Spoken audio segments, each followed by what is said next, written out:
बिस्मिल्लाहिर्रहमानिर्रहीम अस्सलाम वालेकुम। आई एम ख्वाजा मोहसिन इनाम।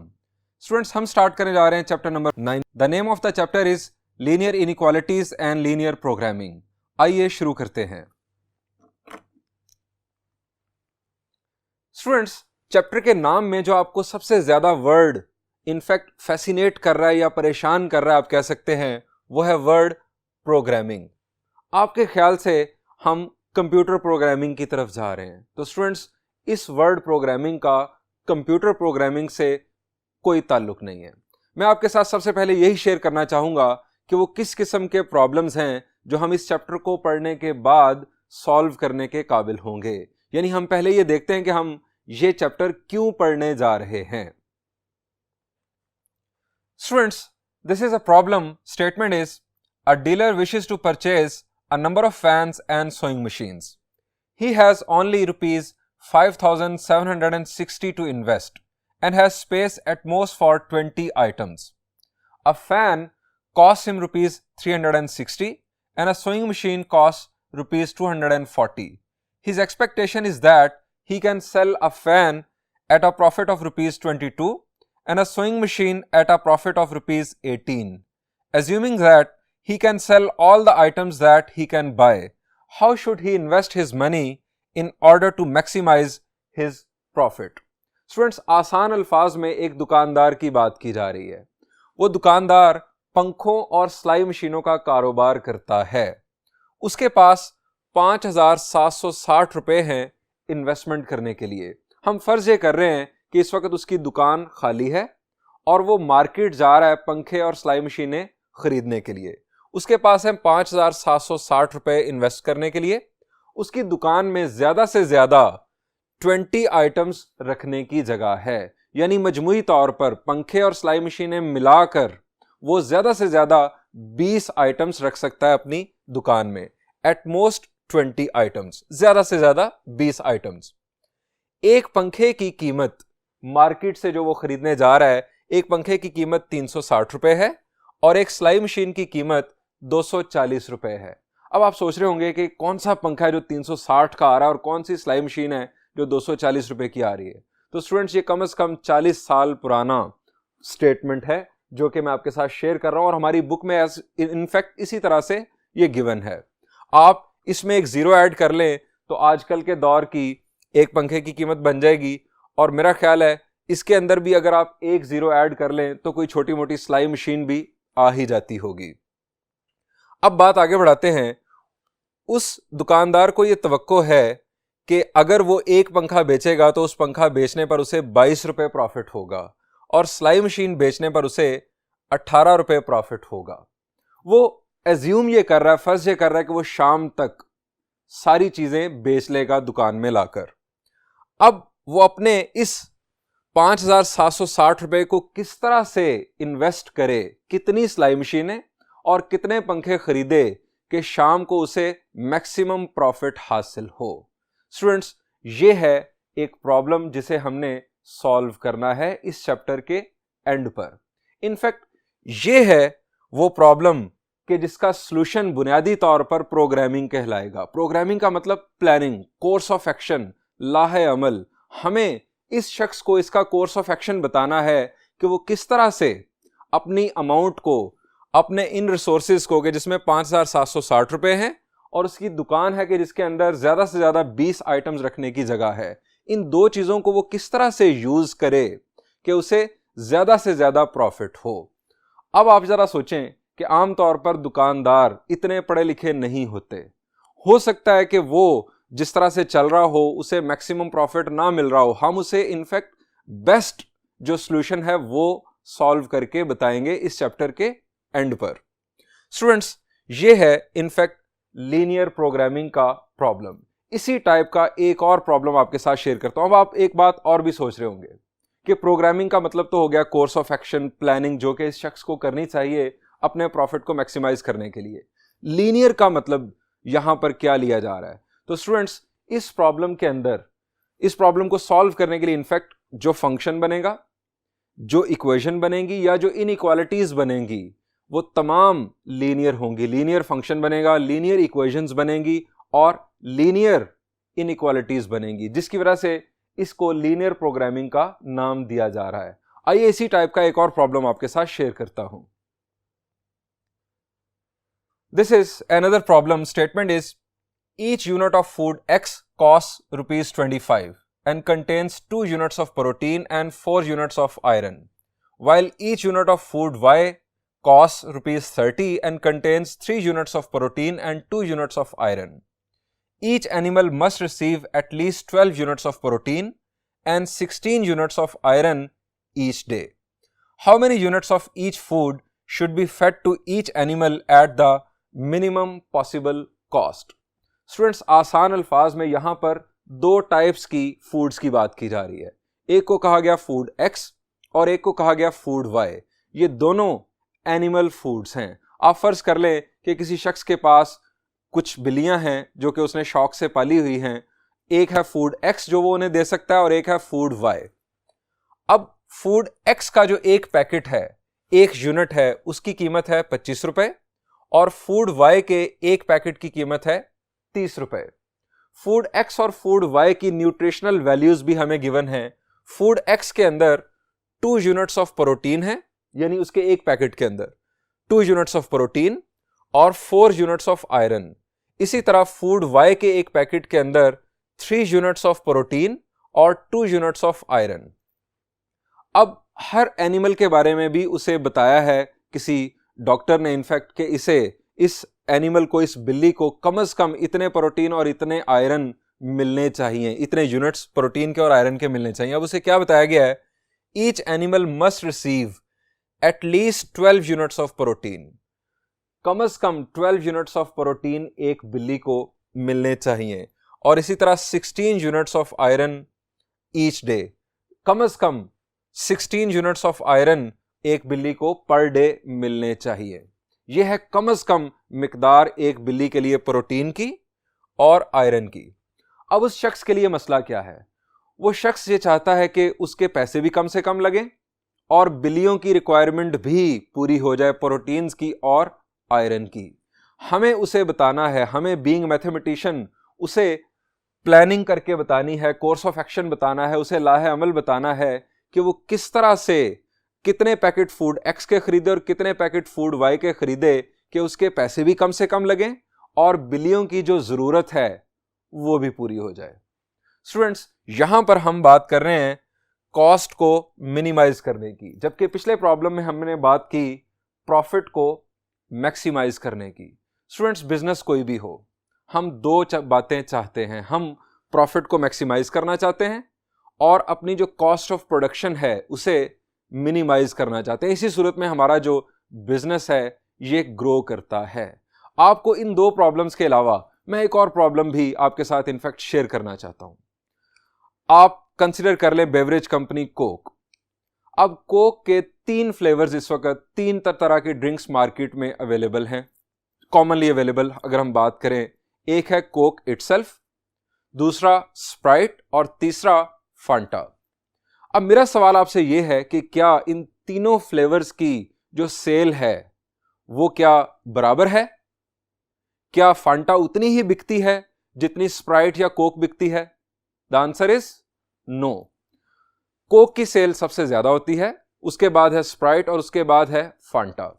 अब आपको एक मजे की बात बताता हूं कि ये तीनों ड्रिंक्स बुनियादी तौर पर एक ही फैक्ट्री में बनाए जाते हैं, सेम मशीन है। अब मशीन को किस तरह से बिजनेसमैन यूज करे कि वो कितना टाइम मशीन को कोक बनाने के लिए दे, कितना टाइम उसे स्प्राइट बनाने के लिए दे और कितना टाइम उसे फांटा बनाने के लिए दे, क्योंकि जिस वक्त स्प्राइट बन रही होगी उस वक्त कोक तो नहीं बन रही होगी और जिस वक्त फांटा बन रही होगी उस वक्त बाकी दोनों नहीं बन रही होंगी। वो कितना टाइम किस फ्लेवर के लिए दे कि उसकी जो प्रोडक्शन है तीनों फ्लेवर्स की वो मार्केट में मौजूद भी रहे लेकिन उसका प्रॉफिट मैक्सिमाइज हो। ये ना हो कि कोई एक फ्लेवर मार्केट में अवेलेबल ही ना हो और दूसरा बल्क में पड़ा हो। इस तरह से दूसरी कंपनी को मौका मिल जाएगा अपना फ्लेवर, उसी टाइप का अपना फ्लेवर इंट्रोड्यूस करवाने का। सो इस बिजनेसमैन को ये फैसला करना है कि वो अपनी मशीन्स का टाइम किस तरह से यूज करे कि उसका प्रॉफिट मैक्सिमाइज हो। स्टूडेंट्स, आप इस तरह के बेशुमार प्रॉब्लम्स और सोच सकते हैं। आप किसी सेलफोन कंपनी के बारे में सोच सकते हैं कि एक cellphone company different price range के डिफरेंट मॉडल्स क्यों लॉन्च करती है? वो किसी कंट्री की रिक्वायरमेंट को देखते हुए मॉडल्स को लॉन्च करते हैं कि इस कंट्री में लोगों की बाइंग पावर इस टाइप की है, इतने लोग इस बाइंग पावर में से ताल्लुक रखते हैं, इतने लोग इस बाइंग पावर से ताल्लुक रखते हैं। मुझे किस किस्म के मॉडल्स बनाने चाहिए कि मेरा प्रॉफिट जो है वो मैक्सिमाइज हो? कितने नंबर ऑफ यूनिट्स मुझे सस्ते वाले बनाने चाहिए और कितने नंबर ऑफ यूनिट्स मुझे महंगे वाले बनाने चाहिए कि मेरा प्रॉफिट मैक्सिमाइज हो? स्टूडेंट्स, अब आपके दिमाग में एक विजन बन गया होगा प्रॉब्लम्स का कि जो हम सॉल्व कर सकते हैं प्रोग्रामिंग की मदद से। जो मैंने प्रॉब्लम्स आपके साथ फर्दर शेयर किए, जरूरी नहीं है कि ये लीनियर प्रोग्रामिंग के ही हों, लेकिन है ये प्रोग्रामिंग के ही। प्रोग्रामिंग थोड़ी कॉम्प्लेक्स हो जाएगी, लेकिन ये जो दो प्रॉब्लम्स मैं आपके साथ शेयर कर रहा हूं, या इसके अलावा दो और वर्ड प्रॉब्लम्स हैं हमारी बुक के अंदर ही, वो भी लीनियर प्रोग्रामिंग से रेलेवेंट है। यानी उनके अंदर बनने वाले जो कॉस्ट या प्रॉफिट फंक्शन हैं वो लीनियर हैं, जो इक्वेशंस बनेंगी वो लीनियर होंगी, और जो इनइक्वालिटीज बनेंगी वो भी लीनियर होंगी। अब हम बात आगे बढ़ाते हैं, हम बात करते हैं कि इक्वेशन क्या है और उसके मुकाबले में इन इक्वेशन या इनइक्वालिटी क्या है।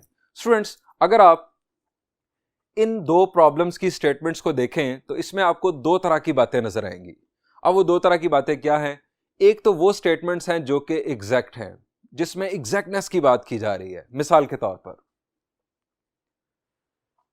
उस दुकानदार के पास 5,760 रुपए हैं। He has only ₹5,760। ये एग्जैक्ट अमाउंट है। अगर हम लिखें amount to invest is equal to 5,760 लिखा जाएगा, ये एग्जैक्ट अमाउंट है। अगर हम देखें कॉस्ट ऑफ फैन 360, तो ये एग्जैक्ट अमाउंट है। इसी तरह cost of fan sewing machine 240 exact amount है। इससे भी इक्वेशन बनेगी।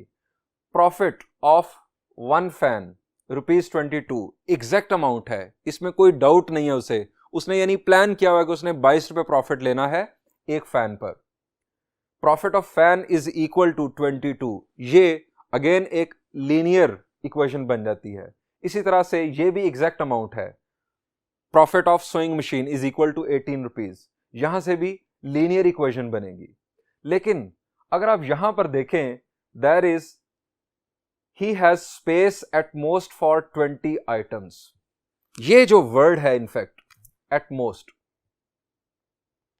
उसके पास जो स्पेस है वो एट मोस्ट 20 आइटम्स की है। अब इससे मुराद क्या होता है एट मोस्ट से? एट मोस्ट का मतलब ज्यादा से ज्यादा 20 चीजें रखने की जगह है। अब अगर ज्यादा से ज्यादा 20 चीजें रखने की जगह है तो क्या हम ये कहेंगे कि उसकी दुकान में एग्जैक्टली 20 चीजें ही हर वक्त मौजूद होंगी? The answer is no. उसकी दुकान में ज्यादा से ज्यादा 20 चीजें रखी जा सकती हैं।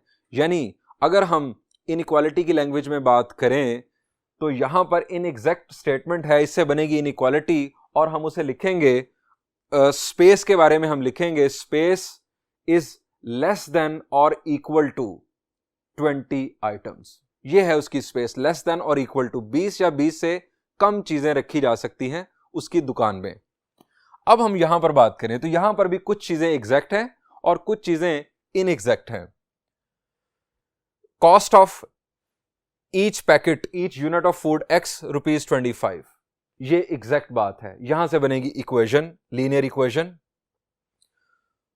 प्रोटीन्स की तादाद 2 यूनिट्स है, एग्जैक्ट बात है, इक्वेशन बनेगी। आयरन के यूनिट्स जो है वो 4 हैं फूड x के एक पैकेट के अंदर, एग्जैक्ट स्टेटमेंट है, लीनियर इक्वेशन बनेगी। यहां से भी और यहां से भी। लेकिन यहां पर अगर हम बात करें each animal must receive at least 12 units of protein. अब एटलीस्ट का मतलब कम अज कम हर एनिमल को, जिसे मैंने उसे बिल्ली कह दिया, हर बिल्ली को कम अज कम 12 यूनिट्स ऑफ प्रोटीन और 16 यूनिट्स ऑफ आयरन रोजाना फीड होने चाहिए। कम अज कम 12 यूनिट ऑफ प्रोटीन और कम अज कम 16 यूनिट्स ऑफ आयरन। अब इससे मुराद क्या है? कम अज कम से मुराद के 12 या 12 से ज्यादा, 12 से कम नहीं होने चाहिए, कम अज कम 12। तो हम प्रोटीन के बारे में जो लिखेंगे वो होगा ग्रेटर देन और इक्वल टू 12 यूनिट्स। और आयरन के बारे में अगर हम लिखें तो आयरन के जो यूनिट्स हैं वो ग्रेटर देन और equal to 16 units. So bottom line पर आते हैं, अगर बात हो एग्जैक्टनेस की तो उससे बनती है इक्वेशन, और अगर बात हो इन एग्जैक्टनेस की तो उससे बनती है इन इक्वालिटी। आखिरी एग्जांपल आपको देता हूं, आप बासानी समझ जाएंगे। मेरा आपसे सवाल कि मेरी आंखें कितनी हैं, द आंसर इज 2। ये एग्जैक्ट चीज है, 2 आंखें हैं मेरी। लेकिन अगर मैं अपने बालों के बारे में बात करूं तो क्या मैं एग्जैक्ट बात कर सकता हूं? The answer is no. अगर मैं बालों की बात करूंगा तो मैं ये कह सकता हूं कि मेरे बाल 5000 से ज्यादा हैं। अब ये इनएग्जैक्ट स्टेटमेंट है, 5000 से ज्यादा हैं। कितने ज्यादा हैं मुझे मालूम नहीं, 5000 से ज्यादा हैं, तो यहां से बनेगी इनइक्वालिटी। स्टूडेंट्स, कंसेप्ट आपका क्लियर हो गया। अब हम मैथमेटिकल डेफिनेशन देखते हैं इन दोनों टर्म्स की। दोनों टर्म्स कौन सी? एक तरफ इक्वेशन या इक्वालिटी और दूसरी तरफ इनइक्वेशन या इनइक्वालिटी। तो आइए डेफिनेशंस देखते हैं।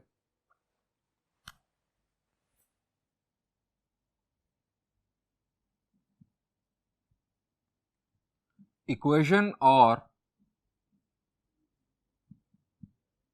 Equality.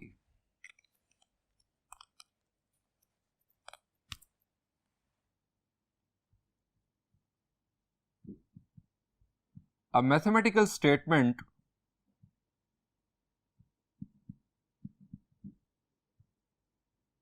that two expressions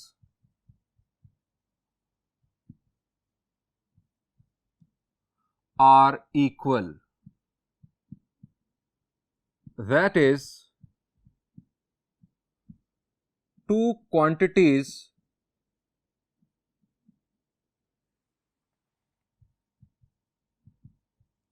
joined by a sign of equality।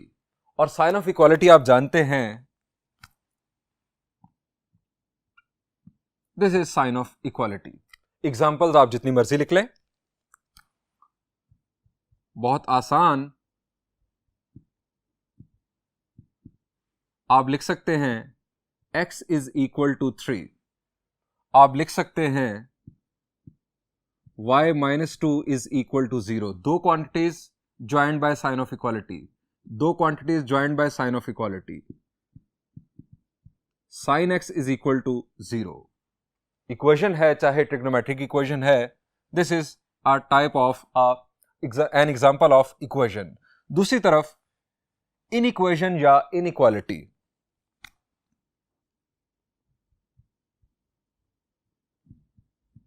Inequation और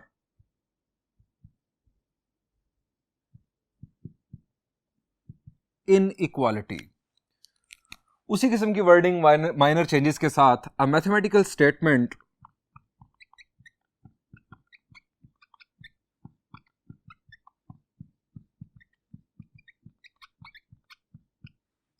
that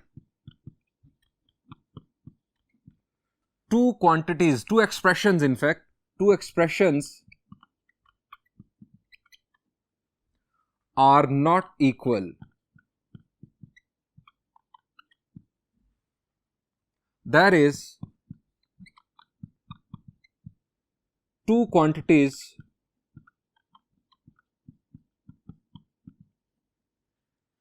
joined by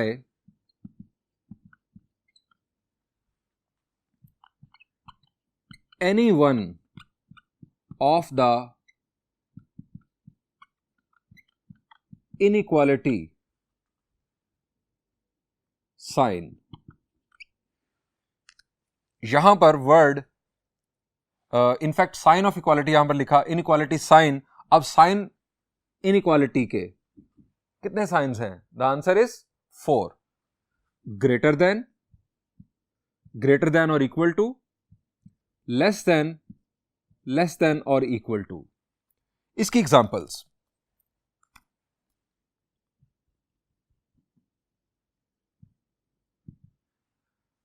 नंबर 1, आप साइन ऑफ इक्वालिटी की जगह पर इन चारों में से कोई एक साइन यूज कर लें, ये इनइक्वालिटी बन जाएगी। आप लिख सकते हैं x ग्रेटर देन 3, आप लिख सकते हैं x ग्रेटर देन और इक्वल टू 3, आप लिख सकते हैं x लेस देन 3, आप लिख सकते हैं x less than equal to 3, कुछ भी लिख सकते हैं। आप लिख सकते हैं साइन x ग्रेटर देन और इक्वल टू 0। चारों में से कोई एक साइन अगर आप यूज कर लें इनइक्वालिटी का तो ये बन जाएगी इनइक्वालिटी। आप सोच रहे होंगे कि ये दो इनइक्वालिटीज, इनमें इक्वल टू भी शामिल है, तो क्या स्टूडेंट्स ये दो क्वांटिटीज सिर्फ और सिर्फ इक्वल हैं? The answer is no. x can be equal to 3, x can be less than 3। So इसमें इनएग्जैक्टनेस पाई जाती है, जिसकी वजह से ये भी इनइक्वालिटी कंसिडर होती है।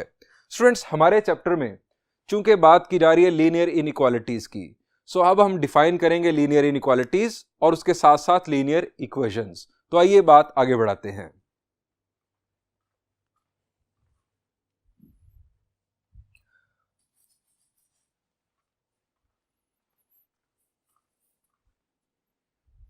स्टूडेंट्स, बात करते हैं लीनियर इक्वेशन या लीनियर इक्वालिटी की।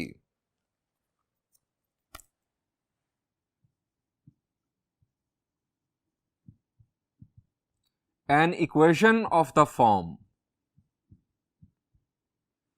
स्टूडेंट्स, हम यहां पर ऐसी लीनियर इक्वेशन की बात करेंगे जिसके अंदर ज्यादा से ज्यादा दो वेरिएबल्स हों। An equation of the form ax plus by is equal to c।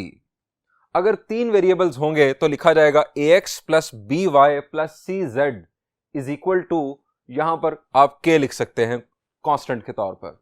अगर चार वेरिएबल्स में लिखना हो तो तब भी इसी पैटर्न पर अल्फाबेट्स यूज करते हुए, आप चार वेरिएबल्स यूज करते हुए आप इक्वेशन लिख सकते हैं। लेकिन हमारे चैप्टर में ज्यादा से ज्यादा दो वेरिएबल्स ही रिक्वायर्ड हैं। सो दो वेरिएबल्स वाली लीनियर इक्वेशन की शक्ल इस तरह की होगी। ए, बी और सी का ताल्लुक होगा सेट ऑफ रियल नंबर्स से, where a b c belongs to set of real numbers. Further a और बी साइमल्टेनियसली जीरो नहीं होने चाहिए, क्योंकि अगर ए और बी इकट्ठे जीरो हो गए तो फिर दोनों वेरिएबल्स गायब हो जाएंगे। ए जीरो होने से एक्स खत्म और बी जीरो होने से वाई खत्म हो जाएगा। सो दोनों को साइमल्टेनियसली जीरो नहीं होना चाहिए। Further A and B are not simultaneously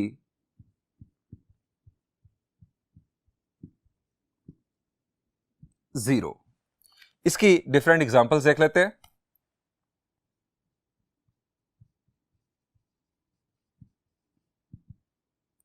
number 1, students, अगर b को जीरो कर दिया जाएगा तो हमारे पास लीनियर इक्वेशन बनेगी जिसके अंदर वेरिएबल सिर्फ और सिर्फ x होगा। x is equal to constant हमारे पास जो है वो लीनियर इक्वेशन होगी। हम इसे लिख सकते हैं एग्जांपल के तौर पर x इज इक्वल टू 2। आप इसे 3x इज इक्वल टू 4 भी लिख सकते हैं। यहां पर a की वैल्यू 1 है, यहां पर a की वैल्यू 3 है। नंबर 2, स्टूडेंट्स, अगर हम a को जीरो कर दें तो हमारे पास जो वेरिएबल बचेगा वो होगा y। तब ये again one variable linear equation बन जाएगी। हम लिख सकते हैं y इज इक्वल टू 3। आप ये भी लिख सकते हैं 4y इज इक्वल टू 5। यहां पर a की वैल्यू 1, यहां पर a की वैल्यू 4। नंबर 3, ये दो एग्जांपल्स हमने देखी कि जिसके अंदर हमारे पास सिर्फ और सिर्फ एक वेरिएबल है। अब टू वेरिएबल लीनियर इक्वेशन भी लिख लेते हैं। x plus Y is equal to 2। अब ये आगे टू वेरिएबल लीनियर इक्वेशन या लीनियर इक्वालिटी। स्टूडेंट्स, बिल्कुल इसी पैटर्न पर हम डिफाइन कर सकते हैं लीनियर इनइक्वालिटी या लीनियर इन इक्वेशन को।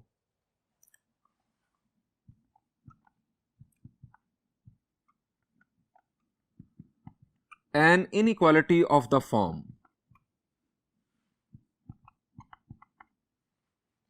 स्टूडेंट्स, हमने लेक्चर के स्टार्ट पर डिस्कस किया था कि किसी इक्वेशन से इनइक्वेशन या इक्वालिटी से इनइक्वालिटी कैसे बनाई जाती है। स्टूडेंट्स, ये है साइन ऑफ इक्वालिटी। इस साइन ऑफ इक्वालिटी को अगर हम किसी भी एक साइन ऑफ इनइक्वालिटी से रिप्लेस कर दें तो ये बन जाएगी लीनियर इनइक्वालिटी। अब आप जानते हैं कि चार इनइक्वालिटी साइंस हैं, उन चारों में से किसी एक के साथ भी हम रिप्लेस कर सकते हैं। An inequality of the form ax plus b y greater than और equal to c, a x plus b y less than और equal to c, a x plus b y greater than c, a x plus b y less than c, where A, B, C belongs to set of real numbers. Further, A and B are not simultaneously zero. वही condition जो पहले थी कि A और B को simultaneously zero नहीं होना चाहिए, क्योंकि अगर A और B दोनों जीरो हो गए तो दोनों वेरिएबल्स ही एलिमिनेट हो जाएंगे। अब अगेन वही बात, अगर हम b को जीरो करेंगे तो ऐसी लीनियर इनइक्वालिटी बनेगी जिसके अंदर x होगा, और अगर हम a को जीरो करेंगे तो ऐसी लीनियर इनइक्वालिटी बनेगी जिसके अंदर y होगा। एग्जांपल्स में देख लेते हैं, वही एग्जांपल्स मैं दोबारा से कोट कर देता हूं।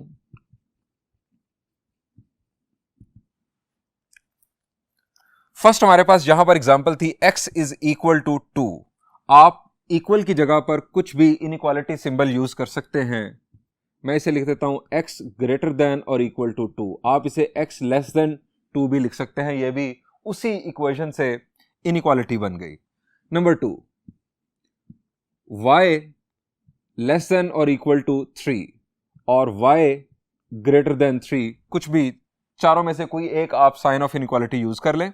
Number 3, x plus Y greater than और इक्वल टू 2।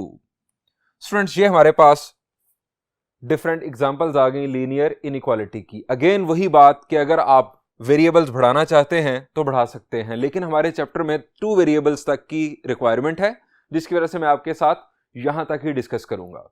स्टूडेंट्स, अब हम बात करेंगे कि लीनियर इक्वेशन और लीनियर इनइक्वेशन, या दूसरा नाम अगर हम लें लीनियर इक्वालिटी और दूसरी तरफ लीनियर इनइक्वालिटी, इन दोनों के ग्राफिकल बिहेवियर में क्या फर्क होता है, क्योंकि ये बड़ा इंपॉर्टेंट है दोनों का फर्क सीखना। ये पूरा चैप्टर 5 जो है ये इनफैक्ट ग्राफ्स पर मुश्तमिल है। हमें इक्वेशंस और इनइक्वालिटीज के ग्राफ्स बनाना होंगे। सो दोनों का ग्राफिकल बिहेवियर, दोनों के ग्राफिकल बिहेवियर में इनफैक्ट फर्क, ये हमें सीखना या समझना बहुत जरूरी है। तो आइए इनके ग्राफिकल बिहेवियर को देखते हैं। स्टूडेंट्स, मैं कंसीडर करने जा रहा हूं सबसे simple case, x is equal to constant. x equal to constant एक लीनियर इक्वेशन है जिसके अंदर सिर्फ और सिर्फ एक वेरिएबल है, दैट इज x। एग्जाम्पल के तौर पर मैं कंसीडर कर रहा हूं x इज इक्वल टू 2। ये हमारे पास एक्स वाई प्लेन। स्टूडेंट्स, मुझे जरा ये बताइए कि x की वैल्यू 2 कहां पर है? शाबाश जी, आप फौरन समझ गए। x एक्सिस पर जहां पर 2 है वहां पर x की वैल्यू 2 है। ये आ गया हमारे पास फर्स्ट डॉट। इसके अलावा x की वैल्यू 2 कहीं और भी है? The answer is yes. अगर आप इस डॉट से वर्टिकली ऊपर की तरफ चले जाएं या वर्टिकली नीचे की तरफ चले जाएं, तो ये वो तमाम पॉइंट्स हैं जहां पर x की वैल्यू 2 ही होगी। यानी इस वर्टिकल लाइन पर x की वैल्यू 2 रहेगी। x is equal to constant, यहां पर कांस्टेंट की वैल्यू है 2। स्टूडेंट्स, ये है नेवर एंडिंग वर्टिकल लाइन जिसके ऊपर x की वैल्यू हमेशा 2 रहेगी। y की वैल्यू चेंज होती रहेगी लेकिन x की वैल्यू 2 ही होगी। स्टूडेंट्स, यहां से ये बात कंक्लूड होती है कि x is equal to constant एक वर्टिकल लाइन बनती है। अगर मैं x इज इक्वल टू 3 की बात करूं तो ये भी वर्टिकल लाइन होगी जो कि 3 से पास करेगी, x की वैल्यू 3 से पास करेगी। अगर x इक्वल टू 4 की बात करूं तो ये x की वैल्यू 4 से पास करेगी, नेवर एंडिंग वर्टिकल लाइन। अगर मैं x की वैल्यू 0 की बात करूं तो ये कौन सी वर्टिकल लाइन है? जी, ये y एक्सिस है। अगर x की वैल्यू -1 की बात की जाए, जी x की वैल्यू -1, तो ये भी वर्टिकल लाइन होगी। यानी अगर हम कंक्लूड करें तो x is equal to constant represents a vertical straight line. अब ये वर्टिकल स्ट्रेट लाइन जब बन जाएगी x इक्वल टू कांस्टेंट, तो ये एक्स वाई प्लेन को 2 हिस्सों में तकसीम कर देगी। चूंकि ये नेवर एंडिंग लाइन है, जिस तरह y एक्सिस नेवर एंडिंग है इसी तरह ये वर्टिकल लाइन भी नेवर एंडिंग है। ये इस एक्स वाई प्लेन को 2 हिस्सों में डिवाइड कर रही है। एक को हम कहते हैं राइट ऑफ प्लेन और दूसरे को कहते हैं left half plane. So conclusion ये निकला कि x equal to constant is a vertical line dividing the plane into right half plane and left half plane. अब स्टूडेंट्स इसके मुकाबले में देखते हैं इन इक्वालिटी। अब इक्वल टू का साइन अगर हम हटा दें तो हमारे पास 4 ऑप्शंस हैं, x ग्रेटर देन और equal to c, x less than और equal to c, x greater then c या x लेस देन c। मैं यहां पर पहले कंसीडर कर लेता हूं x ग्रेटर देन और इक्वल टू 2। अब x ग्रेटर देन और इक्वल टू 2 में दो बातें हैं, x की वैल्यू 2 भी हो सकती है और x की वैल्यू 2 से ग्रेटर भी हो सकती है। अब x इक्वल टू 2 का ग्राफ अभी हमने देखा, ये एक वर्टिकल लाइन थी जो कि x की वैल्यू 2 से पास कर रही थी, ये तो बन गया x इक्वल टू 2 वाला केस। अब x can be greater than 2, तो ये कौन सा एरिया है जहां पर x की वैल्यू 2 से ग्रेटर है? शाबाश जी, इस वर्टिकल लाइन से राइट साइड पर अगर आप कोई भी पॉइंट चूज करें तो उस रीजन में x की वैल्यू 2 से ग्रेटर होगी। सो ये जो राइट हाफ प्लेन है ये सारे का सारा x ग्रेटर देन 2 को रिप्रेजेंट कर रहा है। हम इस सारे एरिया को शेड कर देंगे। अब x ग्रेटर देन और इक्वल टू 2 में बाउंड्री लाइन भी शामिल है, जो कि वर्टिकल लाइन है, ये भी शामिल है और राइट हाफ प्लेन सारे का सारा शामिल है। अब अगर मैं यहां पर इक्वल टू हटा दूं तो चेंज क्या आना चाहिए? जी, आप फौरन समझ गए हैं कि अब ये वर्टिकल लाइन इस रीजन में शामिल नहीं होनी चाहिए। तो स्टूडेंट्स इसका बड़ा खूबसूरत हल निकाला मैथमेटिशियंस ने। उन्होंने कहा कि हमें इस राइट हाफ प्लेन की बाउंड्री तो लाजमी बनानी है, चूंकि हमने शेडिंग करनी है। सो शेडिंग हमारी कहीं 2 से लेफ्ट साइड पर ना निकल आए। सो हमें बाउंड्री लाइन की जरूरत तो है, लेकिन बाउंड्री लाइन को अब हमने शामिल नहीं करना अपने रीजन में। सो उन्होंने कहा कि आपको अगर x ग्रेटर देन 2 का ग्राफ बनाना है तो आप x equal to 2 vertical line फिर ड्रॉ करें, लेकिन इस दफा इसे डॉटेड में ड्रॉ करें और राइट साइड जहां पर x की वैल्यू 2 से ग्रेटर है वो शेड कर दें। यह बन जाएगा x ग्रेटर देन 2 रीजन। इस दफा इसमें बाउंड्री लाइन शामिल नहीं है। अब अगर मैं कहूं x लेस देन 2 तो ये कौन सा रीजन होगा? जी, ये इस डॉटेड लाइन से लेफ्ट साइड वाला रीजन यानी लेफ्ट हाफ प्लेन होगा। इसमें भी ये डॉटेड लाइन शामिल नहीं होगी। अब अगर बात की जाए x लेस देन और इक्वल टू 2 की, तो शेडिंग तो यही रहेगी लेकिन बाउंड्री लाइन सॉलिड हो जाएगी। सो कंक्लूड करते हैं x ग्रेटर देन और equal to constant, x less than और equal to constant, x greater than constant, x less than constant represents a region right half plane or left half plane whose boundary line will be x is equal to constant, which is called associated or corresponding equation of that inequality. In fact, इन चारों inequalities की जो boundary line है इनके regions की, वो x equal to constant से बनेगी। x equal to constant को associated या corresponding equation कहा जाता है इन चारों inequalities के लिए। सो एक बात याद रखें कि इनइक्वालिटी से जो हम यहां पर इनफैक्ट सीख रहे हैं कि इनइक्वालिटी से हमेशा एक रीजन बनता है, जबकि इक्वालिटी से, लीनियर इक्वालिटी से हमें लाइन मिली थी। अब बढ़ते हैं दूसरी एग्जांपल की जानिब। That was y is equal to constant. अब y is equal to constant में एक और सिंपल एग्जांपल मैं ले लेता हूं, y इज इक्वल टू 3। अब XY प्लेन आपके अगेन सामने, y की वैल्यू 3 कहां पर है? जी, y एक्सिस पर जहां 3 लिखा है उसके साथ जो डैश है यहां पर y की वैल्यू 3 है। इसके अलावा जी आप हॉरिजॉन्टली इसी लेवल पर रहते हुए राइट वर्ड मूव करें या लेफ्ट वर्ड मूव करें तो y की वैल्यू 3 ही रहेगी। y की वैल्यू हॉरिजॉन्टल लेवल पर कांस्टेंट रहती है। y की वैल्यू चेंज होती है या आप ऊपर जाएं या नीचे जाएं। सो हॉरिजॉन्टल लाइन बनेगी नेवर एंडिंग, यहां पर y की वैल्यू होगी 3। y is equal to 4 line कैसी होगी? जी, जो y इज इक्वल टू 4 से पास करेगी horizontal never ending line. y is equal to 5 आप समझ गए। y इज इक्वल टू 0, जी ये होगा x axis. y is equal to -1 आप समझ गए। सो कंक्लूड करते हैं y is equal to constant जो है it represents a horizontal straight line which divides the plane into upper half plane and lower half plane. अब अपर हाफ प्लेन और लोअर हाफ प्लेन बन रहा है। अब इसी से बना लेते हैं इनइक्वालिटीज। अब इक्वल टू का साइन हटाएंगे तो अगेन वही बात, चार ऑप्शंस, ग्रेटर देन और इक्वल टू, लेस देन और इक्वल टू, ग्रेटर देन और लेस देन। अगेन उसी पैटर्न पर y ग्रेटर देन और इक्वल टू 3 करेंगे तो क्या होगा जी, इसके लिए बाउंड्री लाइन होगी y इज इक्वल टू 3 और y की वैल्यू 3 से ग्रेटर इस लाइन से ऊपर है, यानी right half plane, sorry upper half plane जो इससे बन रहा है। अब अपर हाफ प्लेन और ये सॉलिड लाइन ये इस रीजन में शामिल होगा। अगर हम कर देंगे y ग्रेटर देन 3 तो क्या होगा जी, जिस तरह हमने पहले देखा, हम इस बाउंड्री लाइन को डॉटेड बनाएंगे।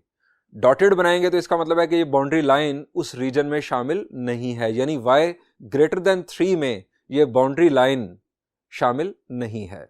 y लेस देन 3 के लिए लोअर हाफ प्लेन होगा, अगेन बाउंड्री लाइन डॉटेड होगी। लेकिन अगर y लेस देन और इक्वल टू 3 होगा तो सॉलिड लाइन ड्रॉ होगी, अब रीजन में ये सॉलिड लाइन शामिल होगी। सो कंक्लूड करते हैं, y ग्रेटर देन और equal to constant, y less than और equal to constant, y greater than constant या y less than constant represents lower half plane और upper half plane whose boundary line will be y is equal to constant, which is called associated or corresponding equation of all the four inequalities। इन चारों inequalities की associated equation यही होगी। इन चारों के regions की boundary line इसी linear equation से बनेगी। स्टूडेंट्स, ये हमने देख लिए वन वेरिएबल के केसेस। अब आते हैं टू वेरिएबल्स पर। ax plus by is equal to constant. पहले x कांस्टेंट था, फिर y कांस्टेंट था, अब दोनों वेरिएबल्स आ गए, अब दोनों कांस्टेंट नहीं है। स्टूडेंट्स, अब लाइन ना तो वर्टिकल होगी ना हॉरिजॉन्टल होगी, और ऐसी लाइन जो ना तो वर्टिकल हो ना हॉरिजॉन्टल हो, ऐसी लाइन को हम कहते हैं स्लांट लाइन। मैं आपको एग्जांपल देता हूं। x plus Y is equal to 2, ये एक लीनियर इक्वेशन है कि जिसके अंदर दोनों वेरिएबल्स मौजूद हैं। x plus Y is equal to 2, इसकी स्लांट लाइन कुछ इस तरह की होगी जी। अब आप सोच रहे होंगे कि ये लाइन मैंने कैसे ड्रॉ कर दी। स्टूडेंट्स, नेक्स्ट लेक्चर में मैं आपको बताऊंगा कि स्लांट लाइन ड्रॉ करने के लिए जो दो पॉइंट्स मैंने यहां पर चूज किए वो मैंने किस तरह से चूज किए। बहुत आसान है, बहुत ही आसान है, आप बड़ी जल्दी समझ जाएंगे। फिलहाल हमें यह जानना था कि ग्राफिकल बिहेवियर कैसा होता है टू वेरिएबल लीनियर इक्वेशन का। तो टू वेरिएबल लीनियर इक्वेशन हमेशा याद रखें, एक स्लांट लाइन ड्रॉ करेगी एक्स वाई प्लेन पर। अब सवाल यह है कि ये स्लांट लाइन प्लेन को दो हिस्सों में डिवाइड कर रही है, तो हम इन्हें क्या कहेंगे। वर्टिकल लाइन के लिए हमने कहा right half plane, left half plane. Horizontal line के लिए हमने कहा upper half plane, lower half plane. अब यहां पर जी, यहां पर भी हम अपर हाफ प्लेन और लोअर हाफ प्लेन के वर्ड्स यूज करते हैं। स्टूडेंट्स, इस लीनियर इक्वेशन से अगेन लीनियर इनइक्वालिटी बनेगी। चार ऑप्शंस हैं, आप जानते ही हैं। अब इन चारों से कोई एक रीजन डिफाइन होगा, या अपर हाफ प्लेन या लोअर हाफ प्लेन। अगर इक्वल टू शामिल होगा तो बाउंड्री लाइन सॉलिड होगी, और अगर इक्वल टू शामिल नहीं होगा तो बाउंड्री लाइन जो है वो डॉटेड होगी। यहां पर अब दो बातें सिर्फ और सिर्फ आप कंक्लूड करके चल रहे हैं, और वो ये है कि लीनियर इक्वेशन से बनती है स्ट्रेट लाइन और लीनियर इनइक्वालिटी से बनता है रीजन। अब एक और बात आपको बता देता हूं, अगर आपका जो रीजन है उसकी बाउंड्री लाइन सॉलिड होगी, अगर रीजन की बाउंड्री लाइन सॉलिड होगी तो आप उसे कहेंगे क्लोज्ड हाफ प्लेन, और अगर डॉटेड होगी बाउंड्री लाइन तो आप उसे कहेंगे ओपन हाफ प्लेन। वो राइट हो, लेफ्ट हो, लोअर हो, अपर हो, कोई भी हो, वो अगर डॉटेड लाइन होगी बाउंड्री लाइन तो वो ओपन हाफ प्लेन कंसीडर होगा, और अगर सॉलिड लाइन होगी तो वो क्लोज्ड हाफ प्लेन कंसीडर होगा। स्टूडेंट्स, ये हमने कंसेप्ट्स क्लियर कर लिए। स्टूडेंट्स, अब इस लेक्चर में होने वाली तमाम डिस्कशन को कुछ पॉइंट्स की सूरत में कंक्लूड कर लेते हैं ताकि आपको याद रहें। सबसे पहली बात, डेफिनेशन, एसोसिएटेड इक्वेशन और corresponding equation. If in a variable involve inequality the symbol of inequality is replaced by symbol of equality, then it becomes the corresponding or associated equation of that inequality. It represents the boundary line of the region defined by that inequality. अब आप सोच रहे होंगे कि यहां पर variable involved inequality की बात क्यों की गई। स्टूडेंट जरा देखिए, ये हमारे पास है एक इनइक्वालिटी 5 ग्रेटर देन 4। अब 5 ग्रेटर देन 4, क्या मैं ग्रेटर देन का जो सिंबल है इसको इक्वल टू से रिप्लेस कर सकता हूं? The answer is no, 5 can not be equal to 4। लेकिन अगर लिखा हो 3x ग्रेटर देन 4, तो आप 3x इज इक्वल टू 4 लिख सकते हैं। x की एक वैल्यू के लिए 3x is equal to 4 possible है। सो ये है रीजन वेरिएबल इन्वॉल्व्ड इनइक्वालिटी इसमें वर्ड शामिल करने का। स्टूडेंट्स, ये होगी first definition. Second point, a linear equation represents a straight line whereas a linear inequality represents a region on either side of the line. यानी linear equation से हमेशा एक स्ट्रेट लाइन बनती है और लीनियर इनइक्वालिटी से एक reason बनता है, वो उस लाइन के किसी एक तरफ होता है। लाइन शामिल हो भी सकती है उसमें और नहीं भी हो सकती। Number 3 point, if inequality involves greater than और इक्वल टू या लेस देन और equal to, then the region will be closed half plane whose boundary line will be a solid line. But if inequality involves greater than or less than, the region will be called open half plane whose boundary line will be dotted line. Next, ordered pair xy will be solution of equation or inequality if it will satisfy the equation or inequality. अब जरा ये graph देखिए, ये आपके पास है एक vertical line. मुझे बताएं कि इस वर्टिकल लाइन के ऊपर कितने पॉइंट्स हैं? शाबाश जी, देयर आर इनफाइनाइट पॉइंट्स। हर पॉइंट का एक ऑर्डर्ड पेयर है। अगर ये x equal to 2 vertical line है तो 2 कॉमा, अब y की वैल्यू आप कुछ भी कर लें, ये जो भी ऑर्डर्ड पेयर होगा ये ऑर्डर्ड पेयर इस वर्टिकल लाइन को सेटिस्फाई करेगा। यानी ये तमाम इनफाइनाइट ऑर्डर्ड पेयर्स इस वर्टिकल लाइन को सेटिस्फाई करेंगे। अब हम ये कह सकते हैं कि there are infinite number of solutions of an equation. यानी इस वर्टिकल लाइन को इनफाइनाइट ऑर्डर्ड पेयर सेटिस्फाई कर रहे हैं, तो हम कह सकते हैं कि इनफाइनाइट सॉल्यूशंस हैं इस इक्वेशन के लिए। इसी तरह अगर हम रीजन की बात करें, ये हमारे पास एक रीजन, इस रीजन में कितने पॉइंट्स हैं? The answer is infinite. हर पॉइंट के अगेंस्ट एक ordered pair, so there are infinite ordered pairs that will satisfy this inequality. Students, next है हमारी एक definition, that is solution region. A region whose all points satisfy the involved inequality is called solution region. Example के तौर पर आप देखिए, XY plane पर एक रीजन शेडेड है। स्टूडेंट्स, ये रीजन इस इनइक्वालिटी का सॉल्यूशन रीजन कहलाता है क्योंकि इस रीजन के तमाम पॉइंट्स इस इनइक्वालिटी को सेटिस्फाई करते हैं। तमाम पॉइंट्स इस इनइक्वालिटी को सेटिस्फाई कर रहे हैं। That is why this region is called solution region of this inequality. Students, इन तमाम पॉइंट्स को अच्छी तरह से याद कर लीजिएगा, समझ लीजिएगा। इंशाल्लाह नेक्स्ट लेक्चर में हम मजीद डिस्कशन करेंगे इसी टॉपिक पर। Thank you and Allah Hafiz.